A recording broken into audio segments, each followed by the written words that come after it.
What's up, everybody? It's Geoff Grammer with the Albuquerque Journal, and I am in my backyard here in Albuquerque, and Sean is joining us from Allegiant Stadium in Las Vegas, where something interesting just happened. Very interesting. Can you hear me, by the way? I am outside. I want to make sure, the acoustics are up to par. I think your acoustics are fine. I think your acoustics are just fine. I got kicked out of the house, in case you're wondering. If anybody's wondering, I got kicked out of the house by my 6-year-old because the dad tax, the Halloween dad tax, pretty stiff price, and she kicked me out. So, not to throw things off like right from the start, I have never had a Skittle either. You never had a? No, I never had a Skittle. All right, there's more important things to talk about right now. Yeah, we got out. And I don't want to throw things off immediately, but we will revisit this. Yeah, we'll get back into it. We got to talk a little bit about some fruits that I need to eat as well. Yeah, and Jason Eck, by the way, earned himself a little 2-to-1 ratio, peanut to candy corn ratio today. None of that 5 or 6 peanuts. You're not giving up the candy corn. You are not giving this up.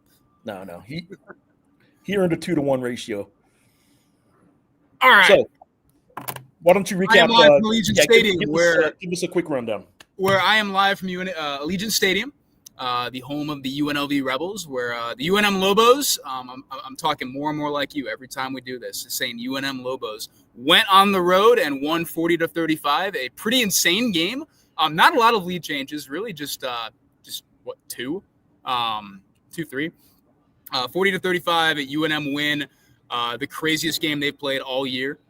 Pretty insane. UNM went up 21-0 in the second quarter off of a Damon Banks screen pass. It went 84 yards, something like that. UNLV by the end of the by close to the end of the second quarter, right back at it after a pick six. I'm blanking on the Hayes, the DB that had that. 21-0. 21-21 all. There's a lot that happened in this game. Good Lord. And it feels like a game from last year, where just so much happened in such a condensed period and you just don't quite know where to go. But yeah, UNM took a 10-point lead at the half. I thought that was awesome. I noted that in the quick takes pretty immediately. I thought that was absolutely huge. And I think that was something that really helped them in the flow of the game. And then second half, man. By the way, what's up? Quindarius Keys on the pick six. Quindarius Keys. Thank you. I said Hayes. Yeah, I think you said Hayes. Keys. Yeah, my bad. And then second half, man, UNM went ahead 40-35 on the, I believe, DJ McKinney had the 13-yard TD there in the fourth quarter. And then they got 2 key stops. Keegan Johnson was awesome. There's just so much to break down in this one. I think the main tenor is that this one clearly is one that means a lot to a lot of people. Fans were pretty fired up from what I was seeing here, all kind of huddled in the tunnel, around the visiting locker room. Players were fired up. Jack Lane basically screamed that was a gritty win, upon seeing all the fans. A few assistant coaches may or may not have bumped into me in celebration and all that, kind of running and everything there. But Jason Eck, to me, kind of had an interesting tone in this post-game press conference, right? He acknowledged it's a huge win, a huge accomplishment, kind of fulfilled. He said earlier this week that he thought the season would be a failure if they did not get to 6 wins, if they did not make a bowl. And that was something I kind of asked him about. And, he did kind of keep emphasizing the point, though. It's we got guys in the locker room who are smoking cigars or just went outside to smoke cigars. And, he says a huge win, but they do got to come back down to earth at some point and make sure they get the most out of these next 3 games. Let's try this video. It is I just recorded his post-game statement, not the question. You had the first question and you kind of referenced it right there. But I am going to pull up his video, see if it plays here. We'll see if I can figure out how to get it playing here. But you're right. I mean, obviously he's happy. He wasn't downplaying the magnitude of the win. No. But he was putting the magnitude of the win in perspective. Yeah. They still have games to play. It is 6 wins. I know I was asked actually on X earlier, is this the biggest turnaround in the country this season? I saw that, and I was with you. It's not. It's a one right now. It's a one-win turnaround. Yeah, right now it's a 1-win improvement from last year. Yeah. but you can't convince anybody here in Albuquerque that it's not right up there, right? I mean, this is big time. A lot of circumstances behind it that have people feeling good about it. Yeah. But Jason Eck is kind of on board with what we're saying, which is, yes, you're going bowling. Be happy. Don't let us yuck your yum, as we tell the 6-year-old sometimes. But it is also in perspective. This isn't the end goal. You recalibrate throughout the season. Bowling was a goal of the season, and now they got there. But why would they stop now? Like, why would you right now want to put the finishing touches on the story of this season by saying it's already this or already that? Like, it still has to play out. And I guarantee you, they lose 3 in a row going into a bowl game, and nobody's going to have the same sort of vibe, right? So yeah, they still have a lot ahead of them. And I don't know if that the guy that asked that question about the turnaround is in listening right now and all that. I'm with you. I'm with you on the idea that, look, it's not the biggest like win turnaround, right? Right now, like, it's just one more win than last year and all that as well. Now we'll see how many they finish with and everything there too. But I do think there is something to that point, though, that from a vibes perspective, like, it does feel like a bigger turnaround because where this program was, it wasn't quite left for dead, but it was kind of close. It did not look good for a hot minute. This is a team that was, picked to finish 11th in the conference. Yeah. With the win total over under was 3.5. And they've crushed it, at this point, obviously. So I do think there is something to it feeling like a massive turnaround, even if, we're kind of being the naysayers, like, well, it was actually only one win. So, yeah. Actually. All right, let's add this to the stage. Count all of a sudden. See how this turns out here. Emotionally exhausting win. So I think I'm glad we have a bye week. I think we're still learning. I think our kids thought we just won the Super Bowl the way they're celebrating, which I'm happy for them, and I feel better that we have another week to pull them back down to earth. But we had to send them outside because they wanted to smoke cigars in the locker room like this was the Alabama Tennessee game, which is not. So, but heck of a win, and I'm proud because I thought that was going to be. And credit to UNLV. They're resilient. I mean, a lot of teams you jump up 21-0 on, and they're going to go on the tank. But Coach Mullins done a good job with that team. They don't give up. They're resilient. They keep fighting, and they came right back to tie that sucker in the second quarter. And but we talked all week. It was going to be like we kind of played up like you're going to Vegas where they have heavyweight fights. We showed some clips of fights today. Just how you got to keep getting up off the mat. You got to keep responding. And we did just enough to win. I mean, the last drive, or this is our second to last drive on offense, we went down and scored an amazing drive. Keegan made some huge plays, and then defense two stops in a row, just outstanding. And Daniel Hughes, what a pin punt! That's I think you could go into that drive a lot different if it's a touchback and the ball's on the 20. You probably feel like you got a lot better shot at offense. That's pretty depressing to go out there and know you got to drive 99 yards to win the game. So. What a win. So happy for our players to be bowl eligible. We had guys like Tavian Combs and Isaiah Silverman have been here a long time and never been bowl eligible. Happy for our fans. Make those plans, keep December free, and we get down to earth after this bye week, and then 3 more games, 2 at home. We got to go see what we can do. Keep December free. They will be bowling. I didn't realize I didn't forecast mosquitoes on my porch, but anyway. So what do you think? The general takeaway from Eck there, as I think you properly kind of laid out, was he's happy. He's obviously happy, but he's also like, okay, like, yeah, we got to a bowl game. I'm happy for these guys, but let's not be smoking cigars like we're Alabama, Tennessee right now. Third Saturday in October, right? I do think there is something you will always. I think we've seen this with, certainly last year in football, and maybe you even saw it a little bit in basketball in the past too. It's a common like media question, right? Like, is this going better than you expected kind of early, and all that as well? Like, that's something I think we posed that question to Bronco, a couple times last year.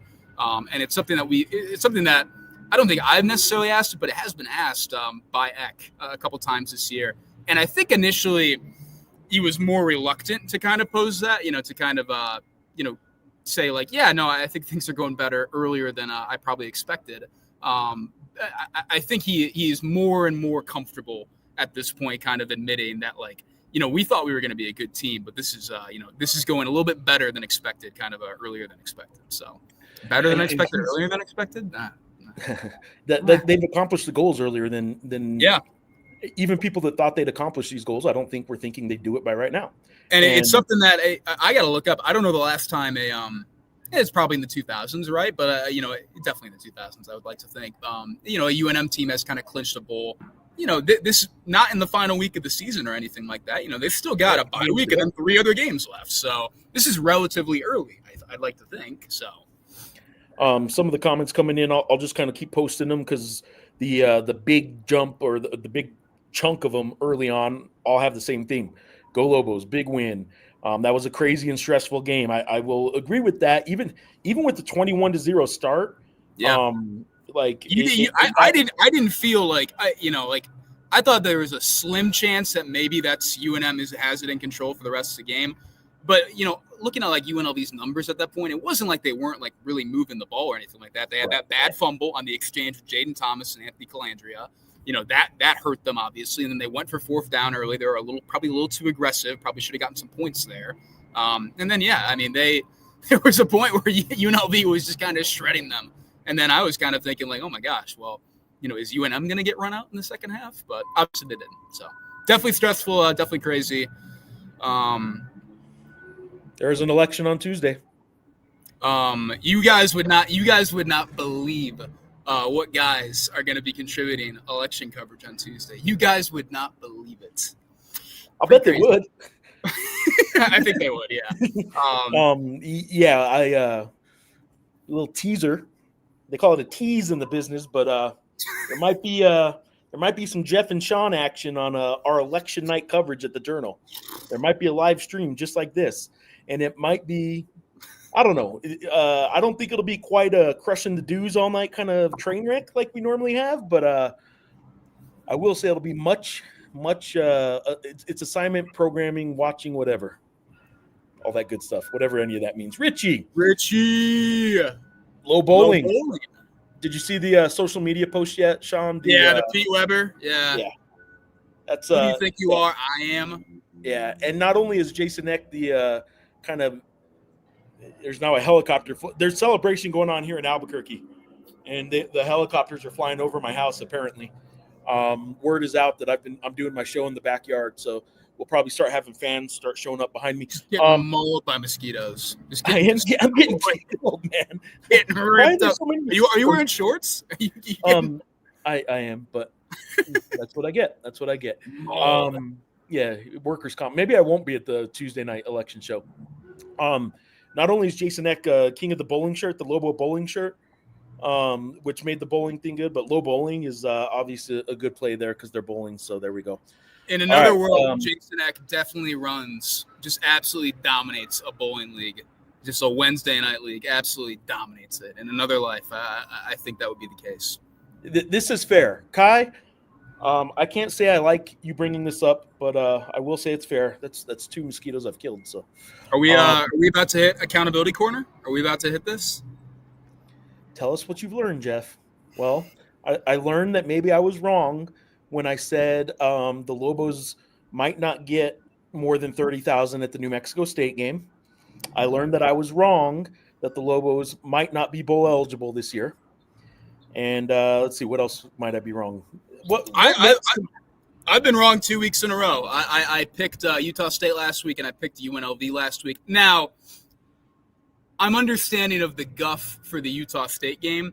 I don't feel particularly bad picking a close UNM loss in this game, frankly. Well, you're a hater.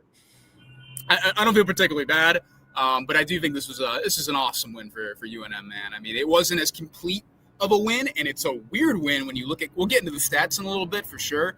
It's a weird win when you look at what actually kind of happened and how they won this game. But no, absolutely terrific win, and I'll eat the crow on that. I picked them wrong 2 weeks in a row. I'm telling you, move the chain, Jack Lane. Finish with some good numbers. Bring the pain, Jack Lane, man. He took a shot on that one, and then 94, the D lineman went down. Yeah, kind of tumbled right on by and ended up being the guy that got hurt. I screwed up. They got like these hot tubs in the end zone here. I should have gone live from one of those. From one of the hot tubs? Yeah, I screwed up, man. God damn. Brandon, I feel you, man. Club. Like I'm feeling it, man. I'm feeling it. Like, I did not realize, I did not account for the mosquitoes in the October football coverage. I did not have that on my bingo card. Big win for UNM. We're going to have some skeeter talk for you guys. Yeah, how about some skeeter talk? All right, Sean, this is well, I think I got to eat one fruit right now. I think we got to eat one fruit. Did I not say on Tuesday, did I not tell you off air that I got to cut the clip from the Fernando Lovo spring game conversation when we talked about, and maybe with Jackson. Did I commit to anything then? You committed to bowling. Yeah, you committed to a bowl game. Right. A great bowl game, bowl of fruit. I don't know if we – that's a bowl game, bowl of fruit? Are you kidding me? I think so, man. And now that we know that you haven't had Skittles. Oh, God. Taste the rainbow, Sean. It's time to taste the rainbow. I was not, for the record, I was not like rooting against UNM, right? Like the pick six is like, yes, like I'm not going to have to eat grapes. Like it was not the case, but I'm not thrilled by this bowl of fruit prospect at all. Take that, grapes. Take that, fruit. Holy cow, what a win. I am with Ion. I will officially be writing in Jason Eck on Tuesday's mayoral ballot.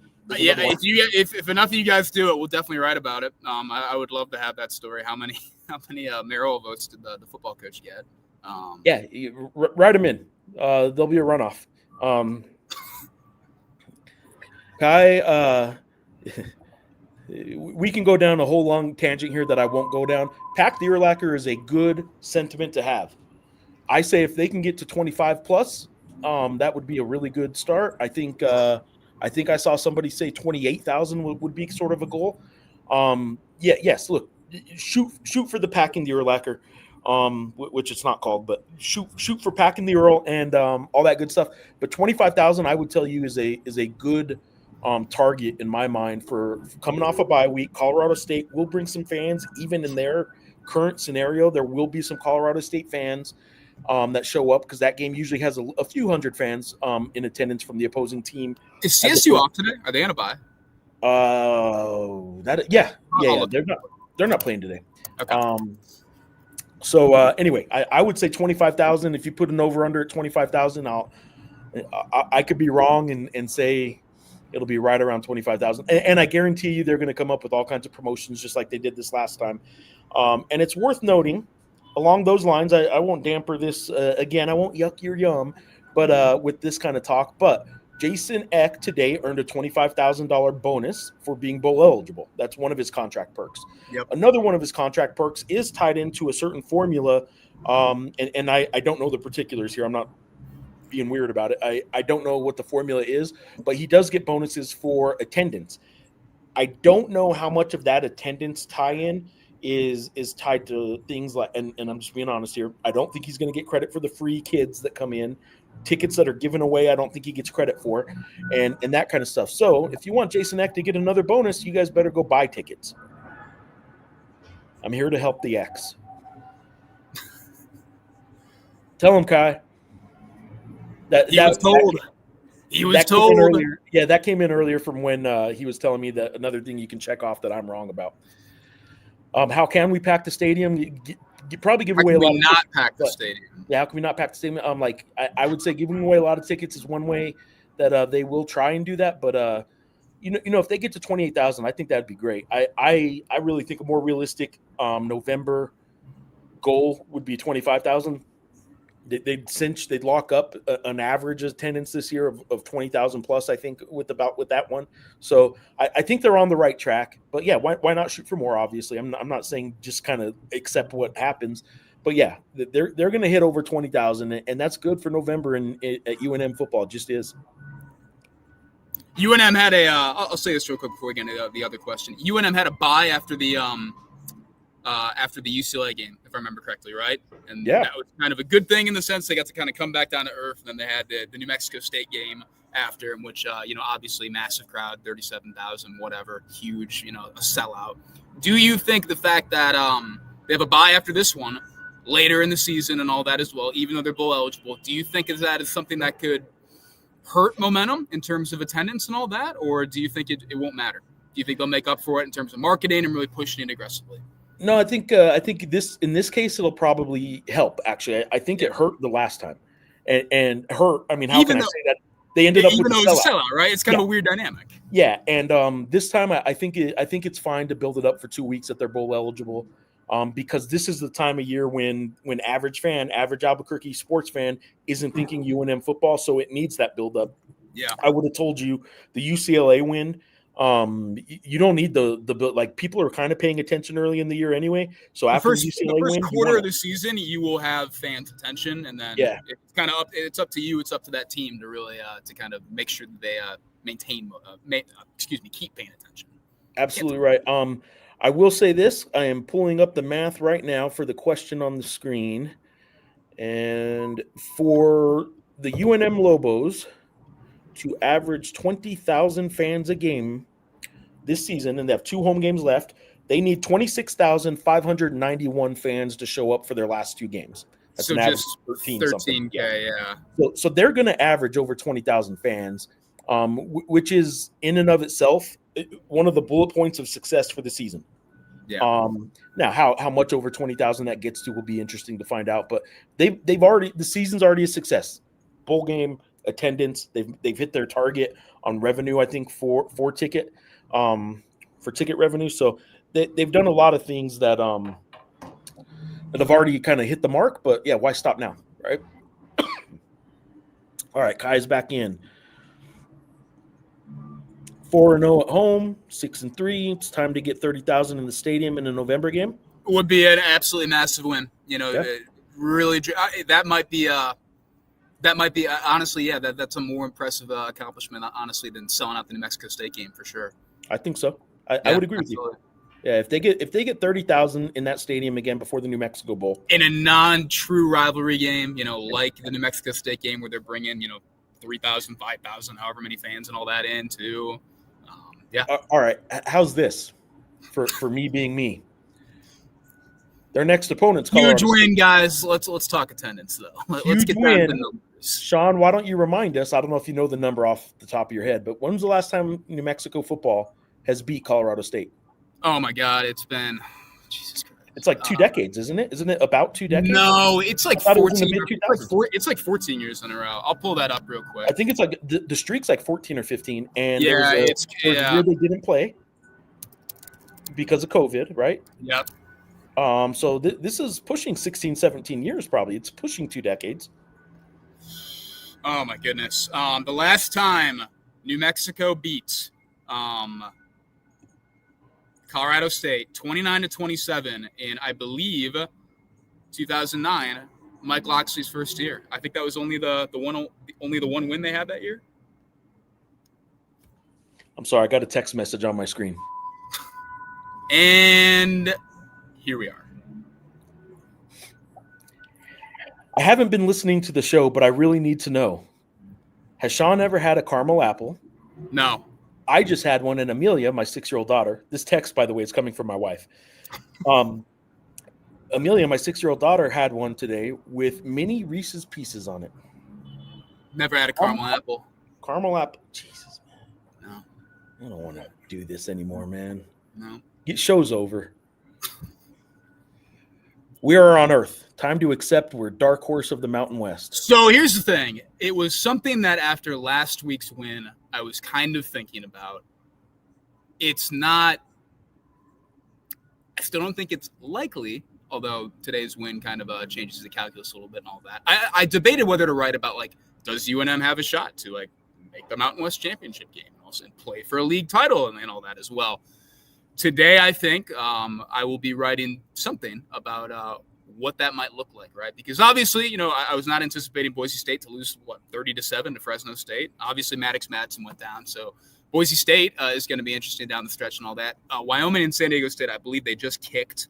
San Diego State undefeated in conference. Their only loss, Wazoo, I'm pretty sure.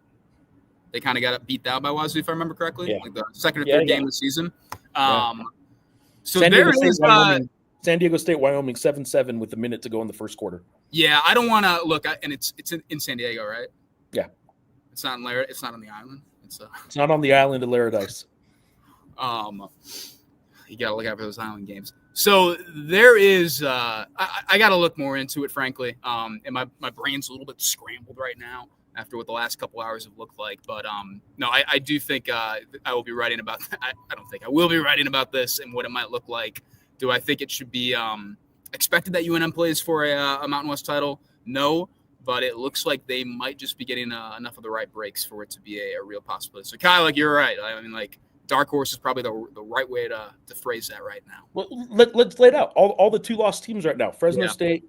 Okay, two losses and better. I didn't see. By the way, I did not see a second of the Fresno Boise game today. I'm gonna have to circle back to that later tonight.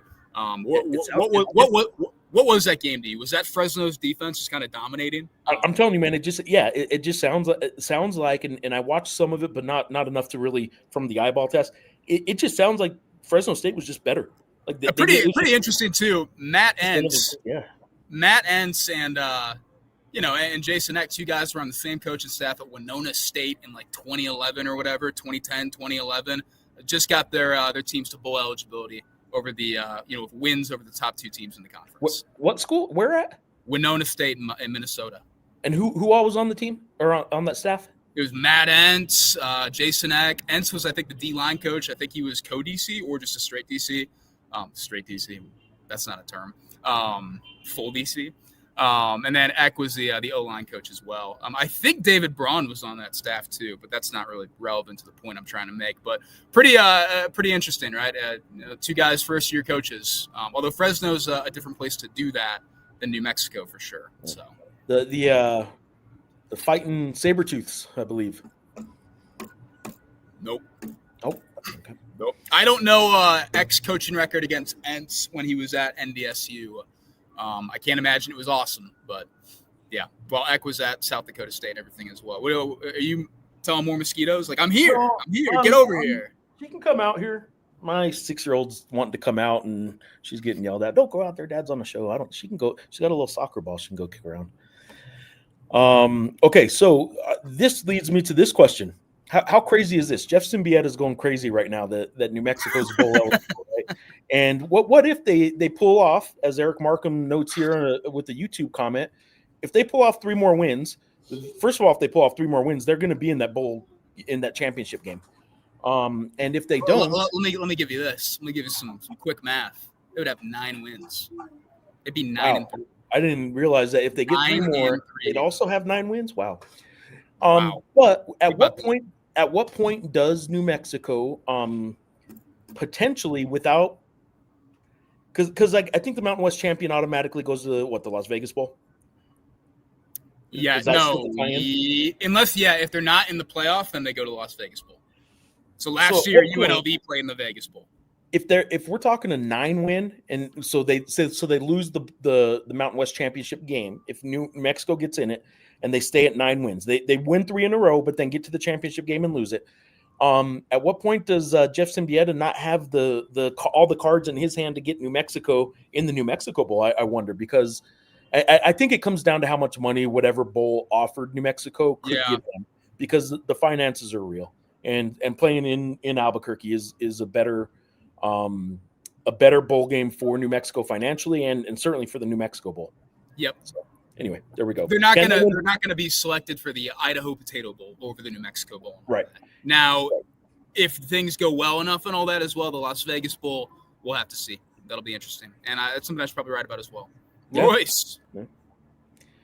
So here's the question about what we're talking about. I mean, the one game on the schedule left that we would agree is going to be the hardest left for them is the San Diego State game. We're not penciling in or we're not putting in Sharpie wins against Colorado State or Air Force. But if we're ranking the wins, we've done it before. For what I saw from Colorado State last week, I don't know if I would Sharpie, but I would maybe like magic marker. I mean, you're going to give it a guarantee, huh? I'm not going to guarantee. I'm not going to Joe Namath it, but like I might approach that precipice. Who we got over there?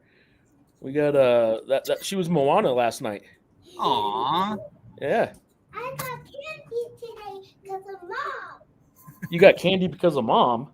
I got an apple covered in chocolate with Oh, M&Ms on there. my legs, my painful, sore legs would tell you that I did some of the trick or treating last night. Give mom all the credit. That's why I get the dad tax of the Skittles. Hey, babe, Sean's never had Skittles either. What? I know, right? Did you hear Amelia? Even Amelia's disappointed in you right now, Sean. I don't know what to say. But Sean, I agree. They have a chance to upset San Diego State. That San Diego State defense is really good, though. But we will see what happens in this Wyoming game, though. End of one, still 7-7 with Wyoming and San Diego State, just so we know. I guess while we're talking here and keep pulling up these comments, let me pull up the stats here. But, yeah, what do you think about the over-under on the 8 wins?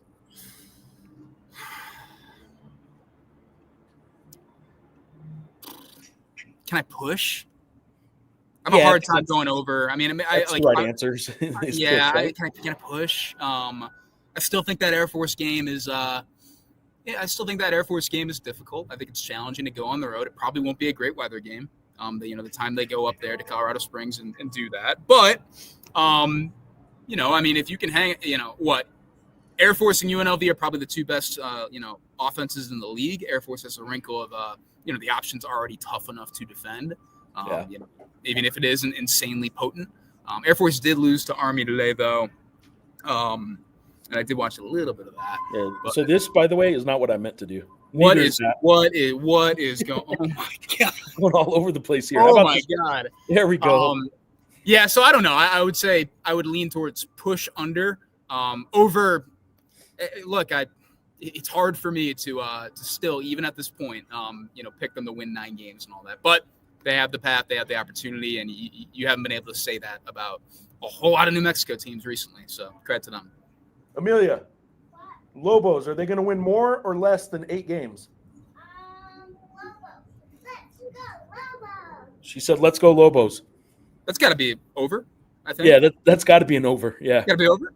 Yeah. Now my wife's in the other room saying, "Seriously, the daughter of 2 Aggie graduates just said, 'Let's go Lobos.'" And what is going on in that game?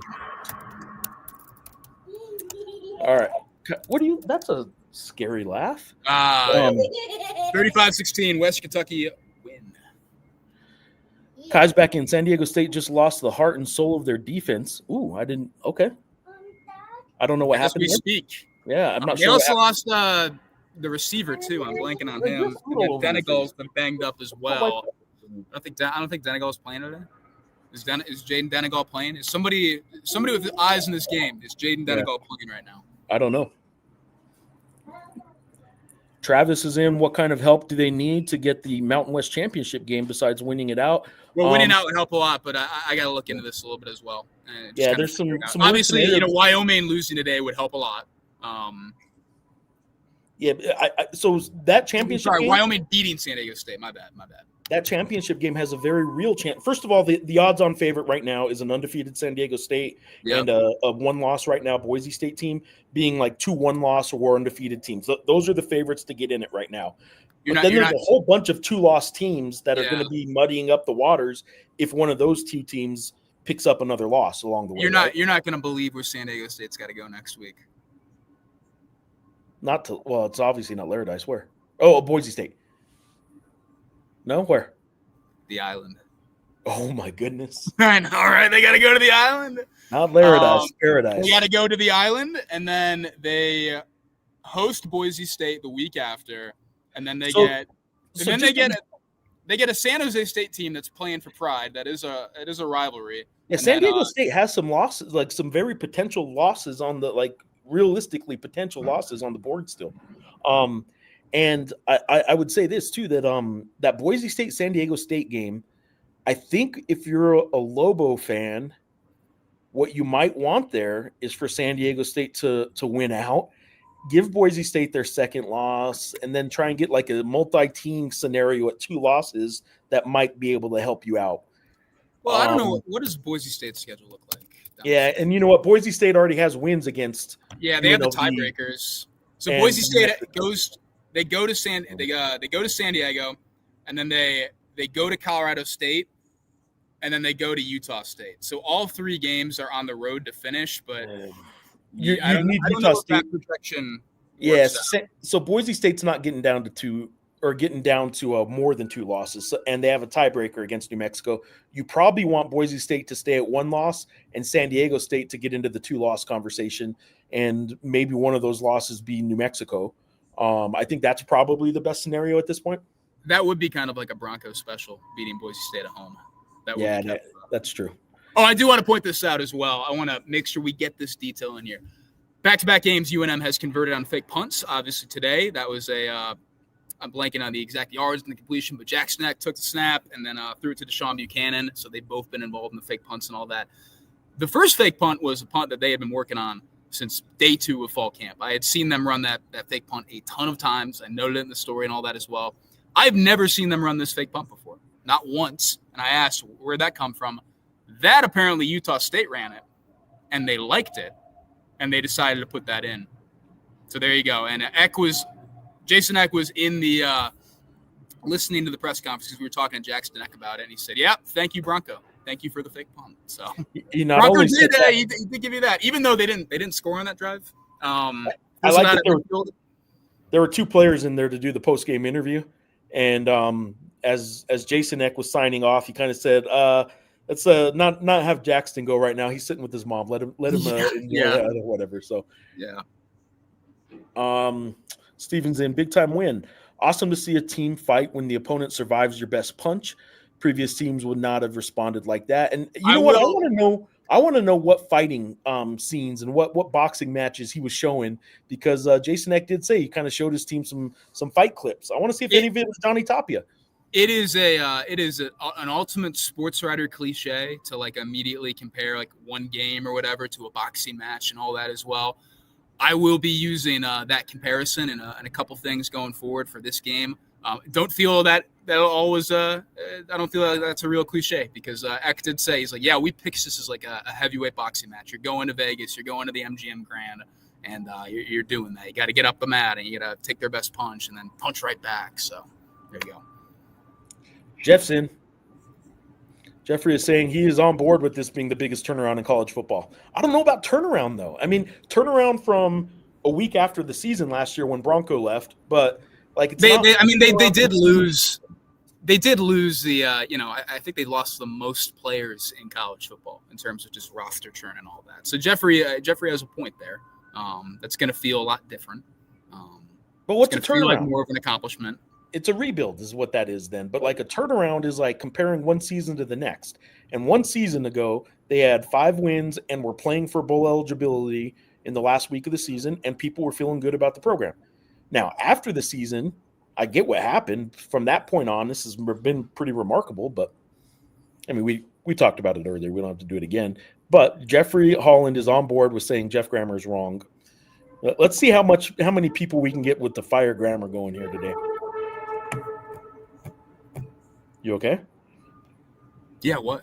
What's that noise over there? Oh, it was just like train wreck? They're tearing down the field here, and they have all the like the machines.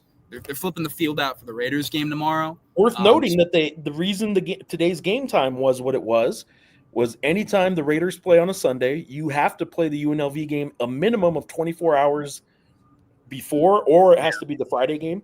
And they wasted no time. Literally from the second the clock hits 0, everybody gets off the field, they started ripping this field down. I mean, they are wasting absolutely 0 time with this. They're close to getting the entire field done. But, yeah. Steven, love the comments on guys like Tavian Combs and Isaiah Solomon getting a chance at postseason. Yeah, I ended up talking to Solomon one-on-one after, because I thought Jackson Eck kind of added some interesting comments about Solomon after the Boise State loss and how he kind of took control of a post-game meeting. A players-only meeting. So I'll have some more content on that. But, yeah, definitely, I mean, it's got to feel good for guys like that, the Tavian Combs, as Solomons that have been here and never had anything like this. So I'm going to zoom in a little bit. Let's talk a couple stats here. Okay. Off to the side here. Okay, so final stats for Jack Lane. 17 to 22, 342 passing yards, 3 touchdowns, 1 interception, and it was a bad interception. I think he was 17 of 22 last week as well. Well, so for that interception, again, I'll start with the bad, but then no, not a good interception. No, and he stared the guy down the whole time. It was bad, and it went for a pick 6, and it was what tied the game. And at that moment, it seemed like, okay, as was just alluded to by a commenter, UNLV survived the best punch the Lobos had. It's not going to be an upset after all. Exhale a little bit that UNLV had. They're like, okay, we made it. We survived. And then from there, UNM just looked really ballsy. I mean, they were good, man. They were tough. Until it's over, it ain't over.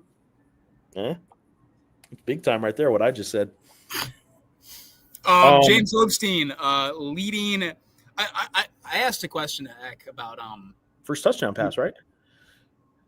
Yes. I asked a question to Eck about somebody also responded to one of my tweets and asked if Lobstein was good. I walked through the locker room. Lobstein was moving around, looked fine. I think he's fine. So if they're I don't know if you saw, it's kind of your answer. Yeah, they had a clip of him on the sideline. I mean, he was hurting, man. Like when they showed him up close on the sideline, whatever exactly it was that was hurting. Yeah. Again, that's big time analysis by me. Wow. No.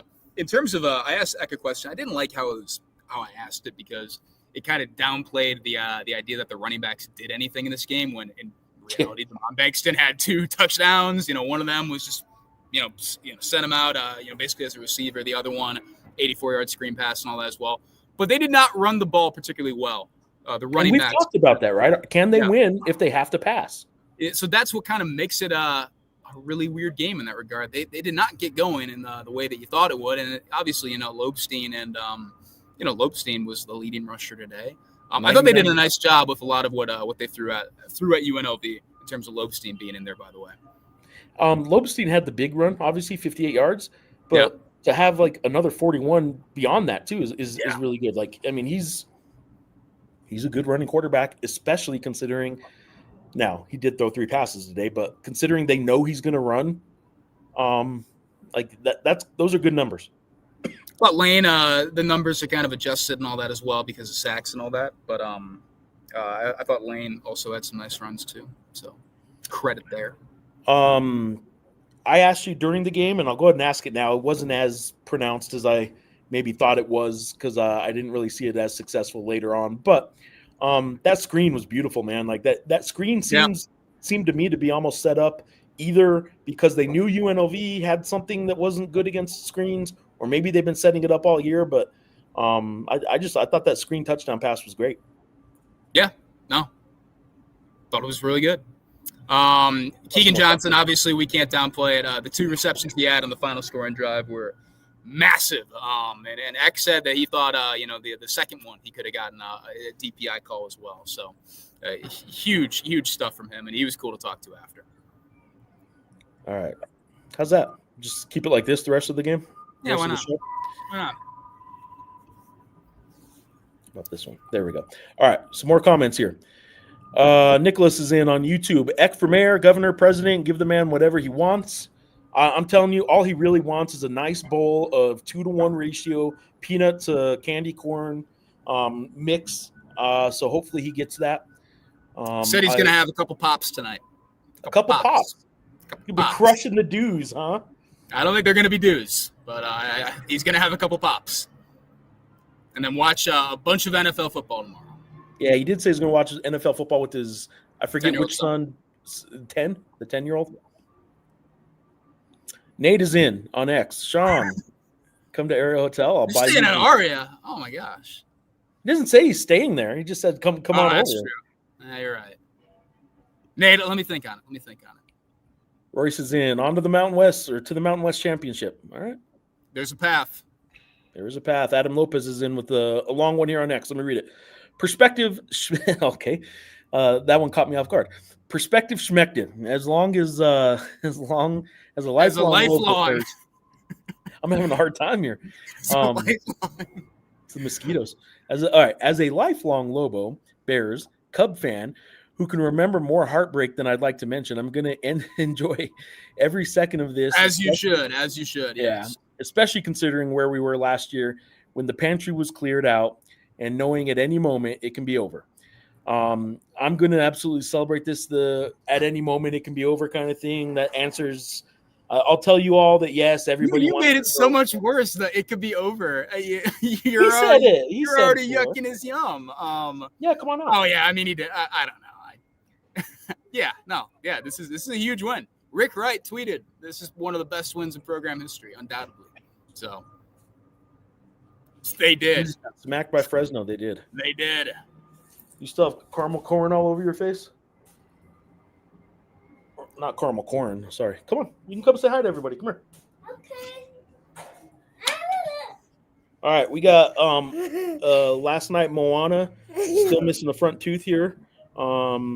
But Moana's here saying, what do you want to say? Hi. Okay, just hi.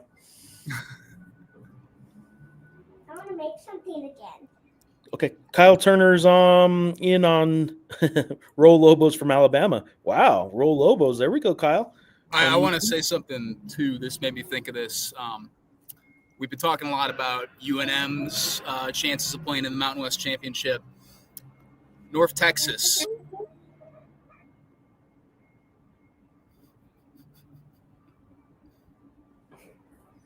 North Texas might have a nice little path to the American. We'll see what happens. Here comes the North Texas love again. The guy that won't vote for him. Huge. The AP voter who won't vote for the Mean Green. They might get a look. They might get a look today. My daughter's asking me for a lighter. There's a lighter. I'm not giving you a lighter. No, we're not gonna light the candle. Nobody. I don't want to. Okay. A show said 3 fumbles lost for UNLV. Yeah, they had been an awesome turnover margin team all year, and obviously they, you got the pick 6, so that was a pretty big turnover to generate. But I mean, the turnovers absolutely hurt UNLV today in a way that it really hadn't all year. So yeah, you win the turnover battle, you win the game. That's UNM's kind of mantra, right? I mean, yeah, credit to Kaiwan McCray coming in place of Caleb Coleman. I got to look at it again. I don't know if he got credited with a forced fumble there because Calandria just kind of threw it forward and all that, and then Azaria Levels got on it. But no, the turnovers absolutely made a difference today. All right. Nick is in on YouTube. Go Lobos, Bull Bound. Steven's in. Geoff and Sean covering Albuquerque politics will be a must watch. To be clear, it won't be this exact format. Although I don't even know what the actual plan is quite like. I'm just gonna be at a polling site, and then I'm just gonna get some video. I will not be giving my takes on Tim Keller.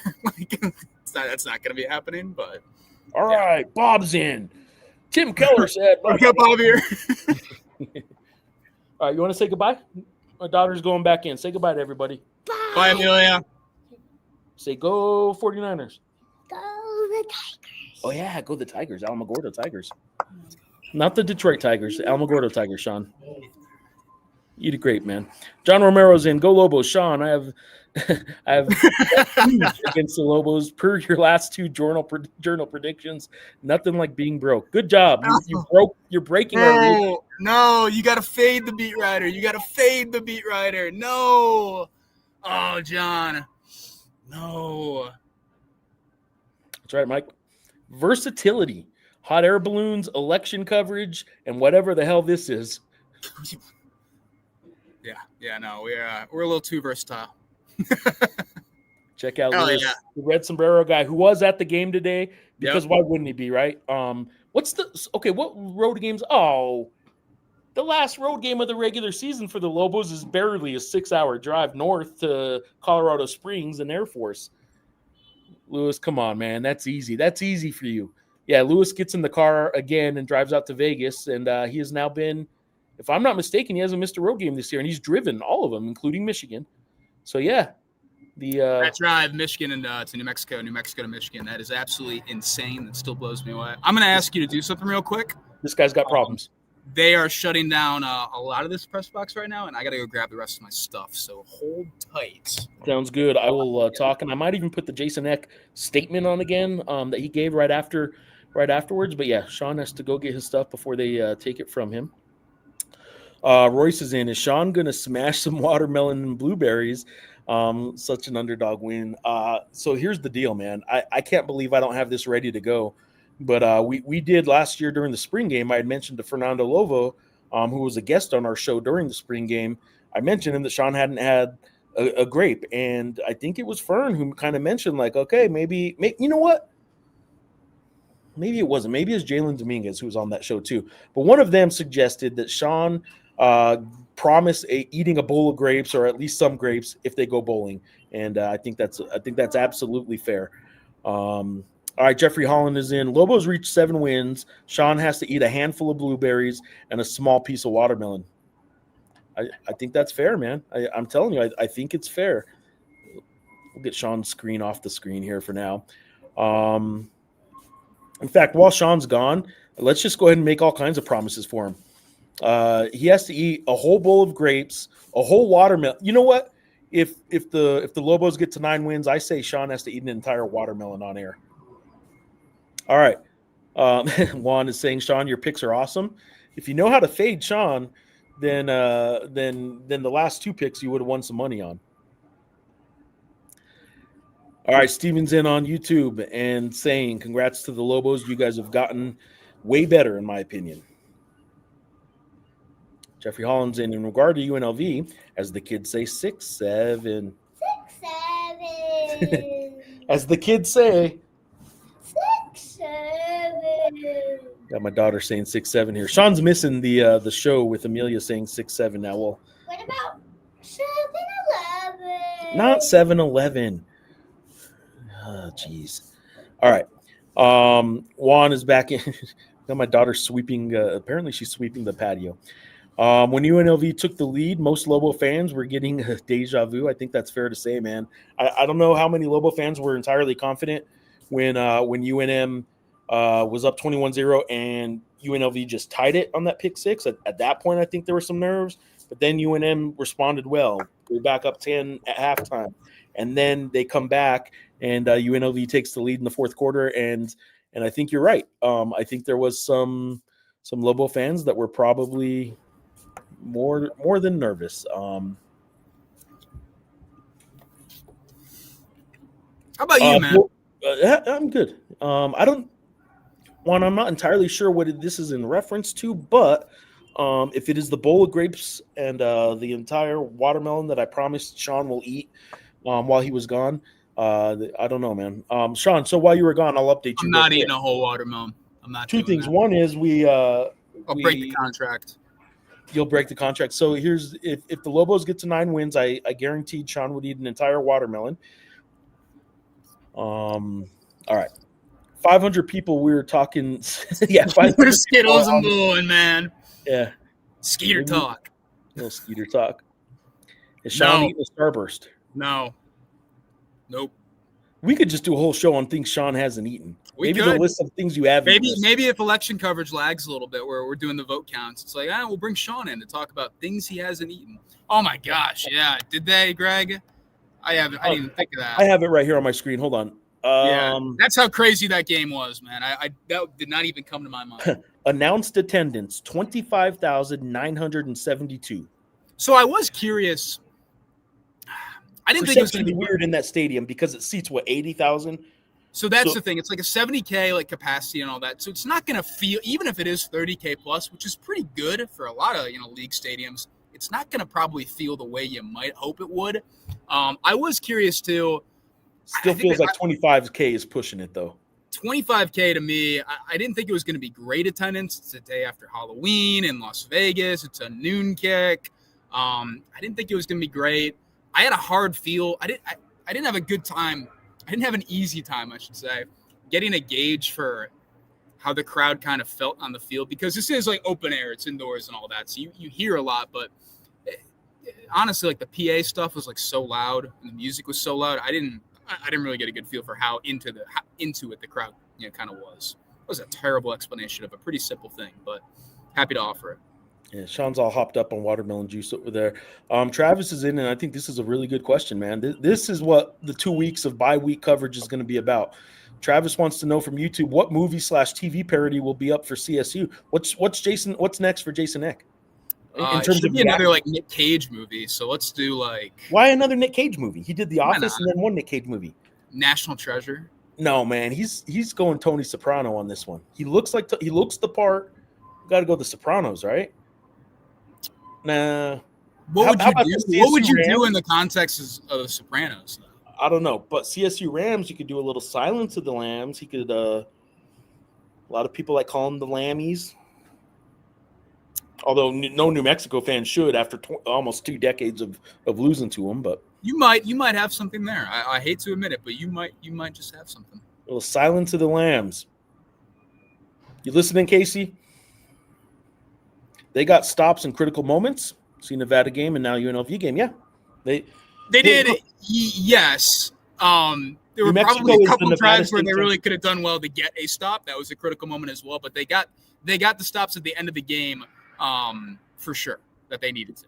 Here's a note for you to look up. I forget the name of the little cheesy little cannon that they have in. Not cheesy. I shouldn't say that. I like it. It's the UNLV Nevada. UNLV Nevada cannon.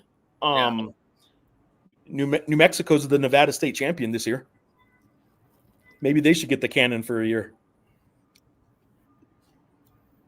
Steven's in. Great job covering UNM sports, fellas. Great job, fans. Go Lobos.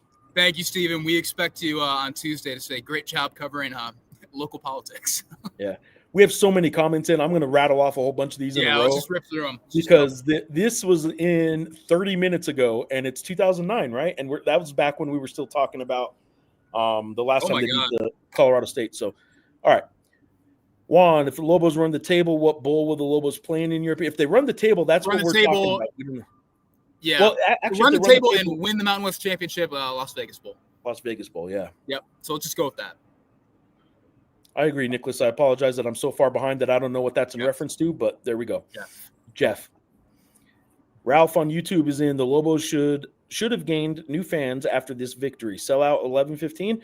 I don't think 100%. Sell out, but I think they should. I think they should absolutely put a pretty ambitious goal on the crowd. I think that's fair.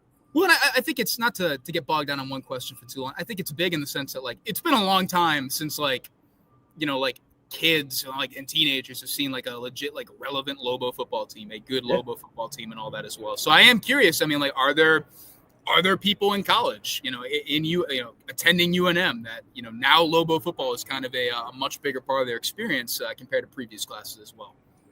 We have a coach, Ken. That is correct. The Lobos do have a coach. Along those lines, I sent a text message to Fernando Lovo that said, hey, maybe you should stop traveling with the teams because in the last 48 hours, UNM is out about $35,000 in coaching bonuses because of events he attended, because cross-country coach wins two Mountain West championships and gets a $4,000 bonus for each.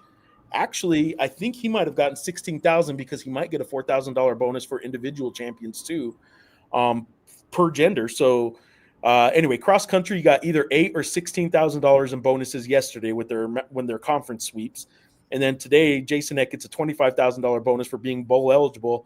Fern, you're not doing it right, man. You're costing UNM a lot of money at all these games.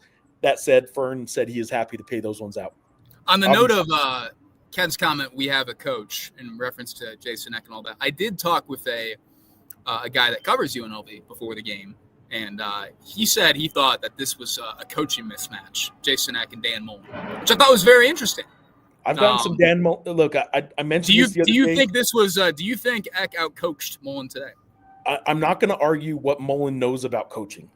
I will argue that bringing in a TV guy after a few years of monumental change in college football might have people might have overestimated how ready Dan Mullen would be to jump back into this world of college football. I know what he knows about football, but I don't know how well he knows. I mean, they started 6-0. It wasn't they dominated every game. There was a couple they probably should have lost, but they started 6-0. I don't know if we can do the whole TV guy's been out of it. He just doesn't know the game too long. I mean, I'm telling you, that's what I'm saying. If they don't have 3 fumbles today, it's probably a little bit. I'm not doing. No, I am not. There's some Bob Davie vibes. I don't agree with this sentiment. I think Dan Mullen is a ball coach. I think he's a great offensive coach. There's some Bob Davie vibes going with this guy. Absolutely not. And I think it would have been Bob Davie vibes. I think if they took a bit more of a step back this year. I just UNLV just lost at home to the New Mexico Lobos in football, and if you don't think that that's worth kind of being as critical of UNLV's football head coach as it is being elated for UNM's football head coach. Man, that's coming from a guy who's 14 years old covering the team. How old are you? You're in your 20s now, right? Just turned 15. All right. Let's get back on track here. If we're ever. All right. What are your thoughts on men's basketball exhibition? Thought we looked rusty and off. Shooting percentage still not very good. I'll be quick on basketball. We are 1 hour in. We got the first basketball question, which is pretty crazy at this time of year. Pretty nuts. Pretty crazy. It was an exhibition, and that's sort of what all I can say is like Antonio Ochoa had nine points by the first media timeout and hit 3 threes and all this kind of stuff and got pulled because it was an exhibition, and Eric Olin was trying all kinds of different rotations that he won't try come Thursday or come Wednesday in the regular season opener. So I just can't judge too much. They did miss a lot of shots again. I'm still not worried about them being a top 5 team in the Mountain West. I picked them 4th, in fact. So there you go. I haven't changed my estimation based on 2 exhibition games that were not coached or played like a regular season game will be. All right, Jared's in on YouTube. Coming into the year, we knew the running back room was really good, but did anyone see Bankston being that guy? Short answer, not really. Longer answer, but not that long because we're trying to get all these questions in. You knew, in spring that it was probably going to be a bit more of a 1-2 punch with Scott Trey Humphrey and Damon Bankston. It was clear Bankston was going to have a role. I had questions about how much of a role DJ McKinney and Deshaun Buchanan would kind of have, if it would be more of a 2-man thing or more of a 3-man thing. I thought it was going to be I thought there was going to be an odd man out, and that's played out. Deshaun Buchanan is kind of the odd man out in terms of actual carries and all that as well. But Bankston, you knew that he had like pretty elite speed, gets to the second level pretty quickly, and can make things happen there. He's tough to bring down as well. He's not quite the bruiser Humphrey is. So you knew he'd have a role. Did Humphrey had not to get too bogged down on this, he had 1 carry for 1 yard and all that. So that I do think at this point in the season, with how well things have gone, I would have expected, if they're bowl eligible at this point in the year, I would have probably expected, Humphrey to be a 1,000-yard rusher or on pace to do so. And he's clearly not. I don't think they'll even have a 1,000-yard rusher this season. They certainly won't have a 1,000-yard receiver. I'll say this. You've pointed this out before, that you've already sort of acknowledged that maybe I should have expected more out of Bankston. Not that you were underselling him, but I think it was that so much was expected of Scott Trey Humphrey that you kind of just assumed, well, there's not going to be 2-star running backs. Well, you didn't think there is still one. I didn't think that like Humphrey was going to be like a true bell cow in the way that like Bill was a couple years ago and all that as well. But I thought it could approach bell cow usage and all that, and I thought it would be more of a not a struggle, but something that UNM was going to have to consciously find ways to get guys like, to get more. I'm not saying this right. There probably would have been more package-based stuff for like Bankston and McKinney. That's kind of what I envisioned, what I thought I was kind of seeing during fall camp. So, short answer. I'll lean back on it. Not really, but good question. I'll just leave this comment with this. I think I'm more surprised with Scott Trey Humphrey's yet to get rolling kind of season than I am with Bankston becoming a star, although I wouldn't have guessed either one. And it would be a much bigger story if they were 3-6 instead of 6-3. And if it was like, and Humphrey wasn't really being used. Loxley never beat CSU. He got fired and the interim coach beat them. That's fair. It was Loxley's year, but he got fired in the 3rd game that year. No, it was Loxley's first. No, it was Loxley's first year, 2009. They beat Colorado State 29-27, so it was his first year. All right. So he did do it. No one can ever accuse Eck of playing not to lose. Going for it on 4th down at your own 30 was wild. It doesn't surprise you anymore. It really doesn't. It was an excellent call. Nicholas is in. Madsen got hurt. Yeah, Maddox. I saw the video. It did not look awesome. Not awesome. It's high time analysis there. Bronco punts. Yeah, that's in response to John Benavidez' comment about going for it on 4th down. That's probably true. Richard Torres is in, and the fake punt. If the Lobos went out 8-3, well, they won't be 8-3. Yeah, they'd be 9-3. What level bowl could they get in? We've kind of touched on a bunch of that because these are all backlogged now. Yeah, it is the Jimmy Kimmel Las Vegas Bowl. They could be back here. Yeah. It could be. Richie is in. How can they not get the New Mexico Bowl? It's in the name. Look what we got here, Sean. Oh, What an afternoon, evening of games. Way to go, my Lobos. mom. What an afternoon / evening of games. What way to go, Lobos. MSU, not so much. Yeah, I did catch the end of that in the post-game presser. Hoosiers are still in it to win it. Yeah, it looked like they beat the brakes off Maryland.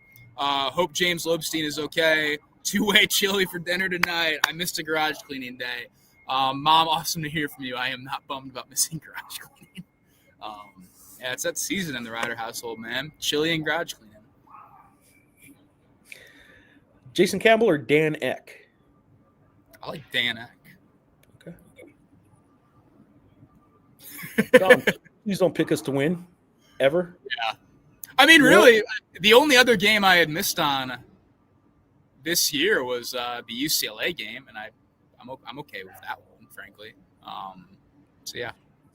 Sean, can you tell us anything about Lobo football recruits like Mensa or Joku or anything? Have you seen tape on them or maybe in person? I haven't seen any in person at this point. I have been thinking about a kind of a longer recruiting story during the bye week and all that as well.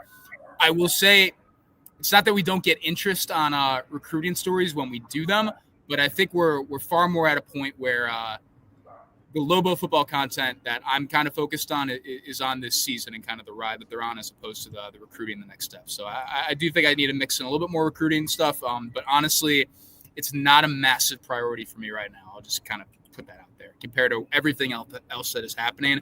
And there's some stories, some longer features I've been meaning to get off the back burner as well that we'll hopefully we'll be able to have out in the next week and a half. All right, Ronnie's got some Let's Go Dodgers. All right. Ronnie, I disagree. Jays. Bronco who? Fair enough. San Diego State is a top 2 team, very tough, but at least there's a chance. Really good defense, but you do kind of question some of the things with the offense there, so we'll see. How about this? Wow. John Romero's in on YouTube saying we need to shoot for a Vanderbilt, Diego Pavia / UNM Jason Eck bowl matchup. It wouldn't be the Vegas Bowl because the Vegas Bowl I think is a Big Ten, I think. No, it's not big. Is it Big? It's old Pac-12. I can't even tell you anymore. I don't remember. The Titans? I don't remember the matchups. Yeah, the Titans. Yeah, I gotta look that up. That would be something though. That would be a fun one. Whoa. Thank you. It's the 6-year-old over there. All right, let's see. Next one. Next man up. John Benavides. Still talking about the 4th down moves and the fake punt as well. I think he's talking about the fake punt. Yeah. And that was the real no, and then yes, kind of. No, yes. Our neighbor's dog is going crazy listening to the show, by the way. I don't know if you guys can hear it, but all right. We got, let's see, scroll up here. All right, Joshua's in on X. Maybe someone on this account was onto something when they said the Lobos were projected 8-4. LOL. I don't think they were ever projected. I don't think they were ever actually projected. Yeah, even after the UCLA game and all that. But now we can kind of project them. Maybe that's fair. But hey, I'll tell you what. I poo-pooed that when somebody's like, they're still projected to go 8-4. I'm like, no, they aren't. I poo-pooed it with you too. So, but I'm eating crow over picking the wrong result 2 weeks in a row as well. So Richie's in the island. Non-flashbacks. The island. All right, how about this? I have somebody wondering, is it worth asking the live crowd if the Journal should go with World Series Game 7 or Lobo football win as our centerpiece for tomorrow's section? The other story goes across the top. So in the newspaper, you got a long page, right? A long page. Across the top, you got one story, but it's kind of narrow. Above the fold, but it's one story and one smaller photo, but it is the top story. Or the centerpiece, which is a big photo, gets a little bigger placement, but it isn't the top story. So there you go, Lobo fans. You get a hand in laying out tomorrow's paper. Not really. Our page designer is going to make the decision probably, but our editor is asking us right now if we should ask the live audience. So I asked you. All right, Jeffrey Holland is in. Who would have thought Bronco leaving UNM would be the best thing for UNM? Eck is way better fit on every level. The fit question is not a question anymore. You're absolutely right. But you're right. I mean, and let's give it a little bit of time too to see the long term and all that kind of stuff. But man, it certainly looks like Eck was as good a hire as Lovo could have made in his first week on the job. Yeah, not a bad first week on the job for Fernando Lovo. Lovo said that final drive, his like Apple Watch or whatever with like the heart rate monitor and everything That was funny. That was like, it was like going absolutely insane. It's like, wow, you're really stressed and all that as well. So kind of funny. Christmas came early for UNM fans today. Go Lobos. That's Lobo Fish on YouTube. Lobo Fish. My 6-year-old she never cleans, but we got a live show in the back patio. Why wouldn't she start sweeping? It's garage cleaning day. It's that's right. Cleaning day. We got Sean's mom reminding him it's garage cleaning day in Michigan, and my 6-year-old reminding me it's patio cleaning day in Albuquerque. What I would give for Yankees Jets 27. Also, I cleaned some in my room today. She also cleaned some in her room today, I'm told. X too good for UNM. He will be gone after the year. Look, maybe. I think it's in UNM's best interest, UNM fans' best interest, who want to explicitly thinking about it from a just keeping Jason Eck perspective, that maybe UNM loses out and all that as well. But I think you're on the ride right now, and yeah, they're enjoying the ride. Yeah, that's one thing that's like sort of being ingrained into Lobo fans' minds a little bit is like the you pessimism, gotta enjoy it. fatalism, yeah. Just enjoy it, man. And I don't think that's just UNM fans. I think that's college a lot of sports G5, fans. G6 fan bases right now. Yep. Yeah. Nunya Business is in on YouTube. Lobos. Nunya, that's right. F number sign. I don't understand what that word is. I don't get that. Yeah. I don't get that means. It seems pretty excited though, because there's 3 exclamation points. Big win. Thank you, Coach X and Lobo players. Travis is in on YouTube. Front 4 look good and getting pressure on the quarterback. I thought that. Yeah, was kind of a. I don't think we're gonna be like writing home like the defensive line dominated this game, but I thought they had a very nice game in terms of how they wanted to attack things and also the challenges of Calandria and what he kind of presented to. Ronnie's in on the fight topic. This was an Arturo Gotti, Mickey Ward fight, and just so everyone knows, Ronnie did correct the spelling. It is Gotti with an A. Denegal is playing for San Diego State. Thank you, Travis. Yes. There we go, Adam. Let's get it done this time, though. Come on. I'm sick of this. Travis, shout out. Thank you. Yeah. And Adam, shout out for Fire Grammar. And Adam. Jeffrey Holland, seriously, what does this type of play win do for recruiting? Players have to love both the UNM offense and defense, along with ex-coaching style. Any word on recruits? Yeah, I'm gonna have to get on the horn and chat with a couple for sure. I know Cade Mitchell, who is a 3-star quarterback commit. He tweeted after, he's like, "Yeah, going bowling, like good stuff." So certainly it's resonating. Frankie Edwards, safeties. Because Frankie Edwards is on this one, I believe this is Frankie Edwards Sr. Frankie Edwards, the third, stepped in today in place of Abraham Williams. I believe he started. I think he had 12 total tackles. Had a very nice game in a lot of respects. So big ups to Frankie Edwards, man. He played super well. I love the fact that I'm now getting text messages that I really wish were just messages I could put up on the screen. We do have a certain editor saying, all right, guys, we got some content that we got to turn in. So, again, we'll rapid fire to catch up on all these questions. We will get all these comments in here, but Richard Torres is in. Who would have had on their 2025 bingo card that the Lobo football is in a better place than Lobo basketball? Lobo basketball hasn't started, so I don't know what that's about. I know what it's about. They had a bad exhibition game that they won by 10. And 2 years ago, they lost to that Northern Arizona team with Jalen House, Jamal Mashburn Jr., Morris Udeze, Josiah Alec, and Donovan Dent. Raymond Burmia is in. Lobos are now bowl eligible for first time we're going to make a bowl game in almost 10 years. Yeah. Kino's in on YouTube. Another impressive game for the freshman Cade Keith. 45-yard chunk play. That was super nice. That was a good spot as well. Reigning Mountain West freshman of the week and reigning Mountain West offensive player of the week. Yes. He was the first to do that as a freshman. Eric is in. Go Wisconsin. Hope they win out. Yeah, I certainly. I think if you're a UNM fan as well, it's in your best interest too for But honestly, I think even if Wisconsin loses out, I don't know if they're going to make a move on that job. So we'll just see what happens. Yeah. I know. John Scott's in the turnaround is the Lobo defense gets stops in critical moments. Nevada, UCLA, UNLV. Last year, no way. Ronnie Chavez. I'll push back on that a little bit. I thought they got some critical stops in the San Diego State game last year and the Wazoo game as well. Certainly late in the Wazoo game too, so I'll push back on that slightly. But yeah, no, I think your sentiment's right. Kendall Williams. I'm sorry. Ronnie Chavez is in. Kendall Williams was in the building supporting his alma mater. There we go, Kendall. Write a story on the red sombrero. He's been in like 3 of my stories through the years. But yeah, I may just have to do a story just on him. Yeah. Boise should win. The cannon. Yeah, the transitive cannon.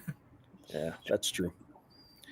All right, Greg is in. Saw UNM football posted on Instagram that Jack Lane is the first quarterback with 2 80-yard touchdowns in one game and only the second ever to do it twice in the season. That speaks to not only a great feat that Jack had today, but also in general, not a whole lot of great Lobo passing quarterbacks through the years. There were some, but not a ton. So I did think it was really funny after the pick six. One fan responded like, Lane has been off on like everything today, except for like that one play, and then immediately hits Keegan Johnson for like a 78-yard touchdown or whatever the hell it was. So. How about Robin on X is saying, Coach's next movie spoof has to be something with John Travolta and dancing. If we could get Jason Eck dancing after Kimberly Eck on the Talking Grammar podcast, shameless plug, noted that she doesn't think he's as good a dancer as he thinks he is. Maybe it's time to find out. All right, Travis is in on YouTube. McKinney, another great play today, downing the ball at the one end, and another great punt. Absolutely. Good play by McKinney and good punt by Hughes as well. It's good stuff. Back-to-back weeks that Daniel Hughes has had worthy Ray Guy Award watch list worthy kind of plays, and good for him. John Scott's in. Is Scott's very frustrated? Seems engaged and not pouting. I think you just answered the question for yourself. I'll be honest. I don't think Scott Shea would ever, if he was frustrated, would ever, tell a reporter, I'm actually really frustrated with this. But no, yeah, he's been good. Love you guys, but can't forget you guys, the media, picking the Lobos to win 1-2 wins. I don't think either of us. I don't think either of us had them making a bowl game. I don't think either of us picked something as low as 1 or 2 wins. Yeah, we both. I will say this, I remember 4 and 5, frankly. Yeah, so initially Vegas odds makers had it at 2.5 and quickly moved that up to 3.5 for their win total for the year. And both of us from the start have said over. You were more optimistic on a bowl than I was. I said no. They will get more than 3.5 wins, but it's stopping at 4, maybe 5. You were at least optimistic enough to say you thought a bowl game was possible, but I do think you settled in at 5 if you had. Yeah, and from the start of the season, I mean, I think we've kind of recalibrated expectations throughout. So yeah, I don't think we were ever 1-2. Right. Post-game show after men's basketball. No, it's kind of tough. It's tougher for basketball. Pre-game because there are a lot more later games, and I have a deadline. That Sean also has a deadline, but we better get to writing here pretty soon. So pre-game for basketball, post-game for football. Weekly shows will continue every Tuesday, including this week, even on a bye week. Greg's in. Blue Jays win. Top story. Okay, there you go, Lucas. Hope our sports editor is listening. Royce, at what point will this be the greatest Lobo football season ever? Mountain West Championship, and you win the bowl game. You get to 10 wins. Yeah, so you win out Mountain West Championship. Yeah, I mean, yeah, it's worth thinking about. But we're there at 6 wins right now, so they got a ways to go. But maybe it's worth thinking about. Yeah, Lobo fans concerned about Eck leaving yet? Yes, let's give Coach a chance. Come and support by showing up to the games final and fill the seats. Yes, Lobo fans are nervous, but they're also a lot of them, and a lot of them showed up today in Vegas, are just kind of enjoying the ride too. Lobo Leroy, out of any other candidates UNM could have realistically got to replace Mendenhall, are any of them doing as well as Eck right now? One of them, interesting note. Yeah, one of them is an SEC coordinator that is having a good season, although that season's probably going to go a little bit sideways due to a major injury to their quarterback. And the other one, I don't know how he's doing. I forget who the finalists were. Yeah, Incarnate Words 3 and 6. So, yeah. There you go. Ice is in on X. Bows fans, put on your bowling shoes and let's go bowling, baby. 2025. Lobo Leroy's in. You think we're in Phoenix rather than Albuquerque? The way this program has risen from the ashes. What a bar, dude. Lobo Leroy just That's dropping crazy. bars on you. Knowing Dampier and Coach Eck were only a season off from working together is such a trip. Two damn good ships passing in the night. Man, now he's getting poetic too. Lobo Leroy. Oh, what? Lobo Leroy. That's crazy. Good job. I enjoy this every game. As a Tacoma, thank you. Appreciate you. We are caught up. Those are all the questions. Wow. Those are all the comments. We will sign off with this. I'll sign off and then I'll let Sean kind of land the plane and put a bow on this. Land the plane while closing the book, putting a bow on the book. You will next hear from us on Tuesday for a show. Sean has some stuff and some hot takes, some takeaways from this game that'll be in print tomorrow and online. I'll have a Lobo basketball story that's online tomorrow, and then tomorrow I'll also be wrapping up a mailbag for Lobo basketball that I promise will not only focus on the fact that they didn't hit shots in an exhibition win, but big win for the Lobos. No question about it. Sean, I'll let you land the plane.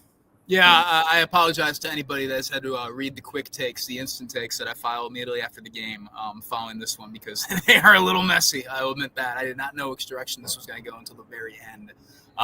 But no, Kino's got a question. People in New Mexico have to realize there's maybe 5-10 jobs in coaching that aren't considered stepping stone jobs. Culture is built more by community and support. Fern and Eck have done great, though. I think it's a good point by Kino.